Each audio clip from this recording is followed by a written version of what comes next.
আজ শনিবার ১৬ই নভেম্বর ২০২৪, পহেলা অগ্রহায়ণ ১৪৩১। আসুন জেনে নেই এই দিনে ইতিহাসের ঘটে যাওয়া উল্লেখযোগ্য ঘটনাসমূহ। ১৩৮০ সালে ফ্রান্সের রাজা ষষ্ঠ জর্জ করমুক্তির ঘোষণা দেন। ১৮০১ সালে নিউ ইয়র্ক ইভিনিং পোস্টের প্রথম সংস্করণ প্রকাশিত হয়। ১৮১২ সালে দ্য টাইমস পত্রিকার প্রতিষ্ঠাতা জন ওয়াল্টার মৃত্যুবরণ করেন। ১৮২৪ সালে নিউ ইয়র্কের ফিফথ এভিনিউ খুলে দেওয়া হয়।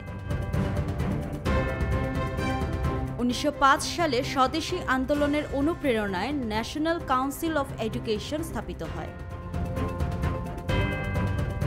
১৯২৩ সালে অস্বাভাবিক মুদ্রাস্ফীতির পর জার্মানিতে নতুন মুদ্রা ব্যবস্থা চালু হয়।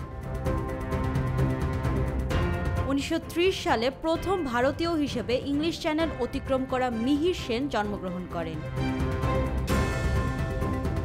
১৯৩৬ সালে ভারতীয় চলচ্চিত্র প্রযোজক ও রামোজি ফিল্ম সিটির প্রতিষ্ঠাতা রামোজি রাও জন্মগ্রহণ করেন। ১৯৪৫ সালে জাতিসংঘের শিক্ষা, বিজ্ঞান ও সংস্কৃতি বিষয়ক সংস্থা ইউনেস্কো প্রতিষ্ঠিত হয়। ১৯৪৬ সালে বিশ্বে প্রথমবারের মতো কৃত্রিমভাবে বৃষ্টিপাত সৃষ্টি করা হয়। ১৯৯৩ সালে জঙ্গিদের আত্মসমর্পণের মধ্য দিয়ে কাশ্মীরে ৩২ দিনের অচলাবস্থার অবসান ঘটে।